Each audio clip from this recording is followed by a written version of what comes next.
Okay, welcome back. So now we're going to start getting into the perhaps more exciting material. We're going to talk about different processes that we can kind of employ when we're talking about informal testing and debugging. And then we'll get into a more or less overview of the different sorts of formal testing that we'll employ against our programming. With respect to the latter, formal testing, we'll get into the actual underlying processes that we'll be using to employ that in this class in a forthcoming lecture. But the rest of this material will hopefully motivate that and get you excited. So without ado, let's talk about informal testing and debugging. So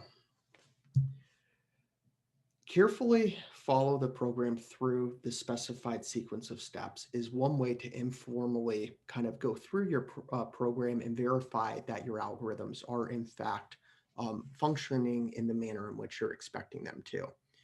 I will frequently do this with pen and paper just as kind of a verification means for myself.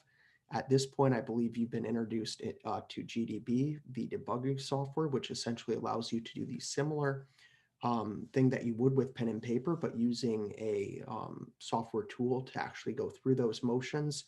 You can step line by line, looking at how different values contained in different variables change throughout the execution of a block of code. And this can be very informative to ensure that things are moving in the direction that we're expecting towards whatever result it is that we're looking to compute. So pretend you're the computer. Executing the program is one way to informally go through and try to see whether or not any errors might be presenting. And in addition to that, once you've found the errors, this is also a process that can be reused to actually debug and root them out, as well as verify that your potential solution is in fact hopefully going to correct the issue observed. So in addition to this, it's important to be kind of going through your program and frequently compiling and running it and looking at, hey, does the output at each step along the way in my development meet what I'm expecting to? If we're writing a number of functions to decompose, say, a more complicated program down into more digestible parts, just running through different combinations of input and output to those functions is extremely helpful in determining whether or not you're on the right track. And this can be through just calling those functions from some sort of driver program. We'll again show far more sophisticated ways of doing this. But right now, I think it's important to acknowledge that, this can be done informally and, it frequently can be beneficial and sometimes playing around with things in this manner in an introductory course.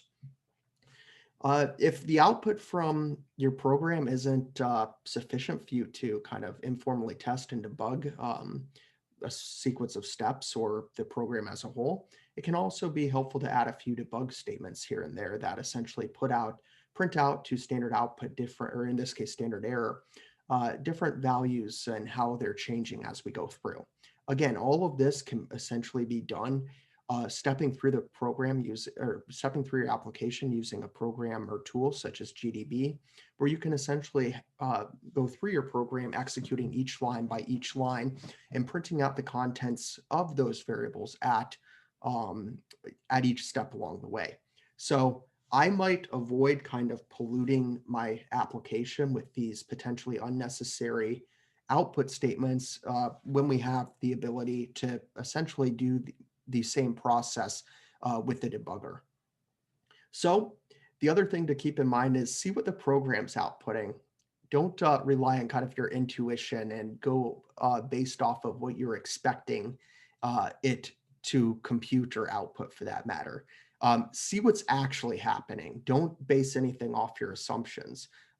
Trust them, but do verify them. So these are taken more or less verbatim from another sequence of Professor Sustrup's slides. I really liked this one, and so I brought it into this lesson. If you can't see the bug, you're looking in the wrong place. He points out that it is very easy to be convinced that you know what the problem is, and then you just stubbornly keep on looking in the wrong place. Don't just guess, but you should be guided by informal and formal testing. So don't just, again, base it off your assumptions. Um, and if you're looking in one place, take a step back and go, is this really where I should be looking, and provide yourself with some data to either justify that you continue looking in that particular area, or that may lead you in a different direction. It's important to work forward through the code from a place that you know is right.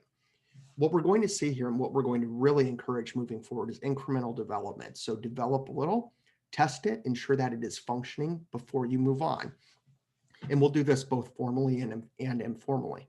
The nice thing about that is, provided you've constructed satisfactory test cases, you'll know that your program is kind of functioning up to a particular point. And then you can work, as you add more code, you can work forward through the code from starting at a location that you know is hopefully correct. And again, it takes a little bit of um, practice to understand how to craft test cases that really support that this particular area is right.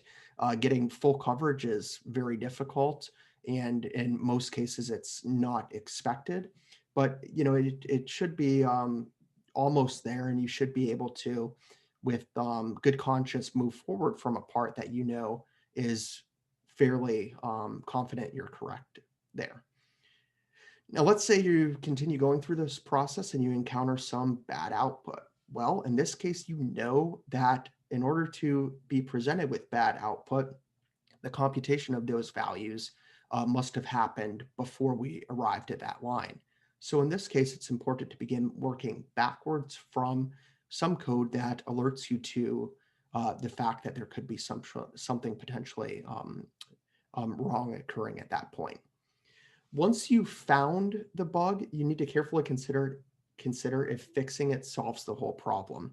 These things can be multifaceted. They can arise from different components. Their interaction can lead to more kind of problems down the way. So it's very important to really consider whether or not your fix actually solves the problem in its entirety.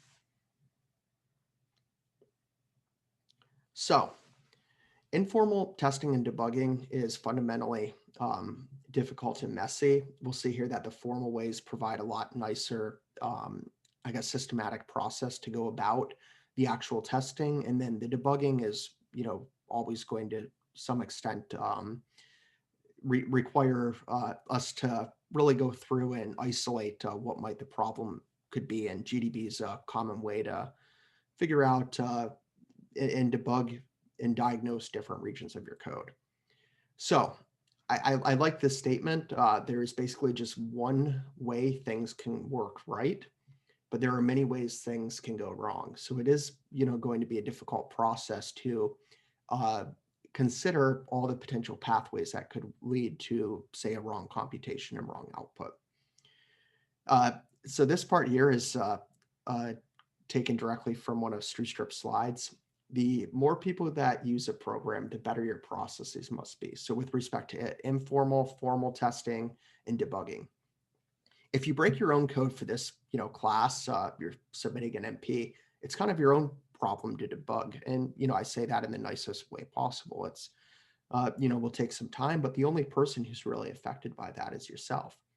Now, if you're working with a, group of friends on, say, the final project, uncaught errors can cause you to lose those friends, as you can get into these really stressful environments, where it's not clear what's going wrong, why it's going wrong, and difficult to track down. But if you have good processes, this can be mitigated. And then the last one is, if your code is used by strangers, uncaught errors can cause serious grief. I mean, there's just a number of cases where, some programmer got it wrong, and there was, devastating implications because of that. And so ideally, we want to use good processes to ensure that, we've sufficiently tested our program, and where necessary, we've satisfactorily debugged it. Okay, we'll now move on to asserts here in the next video.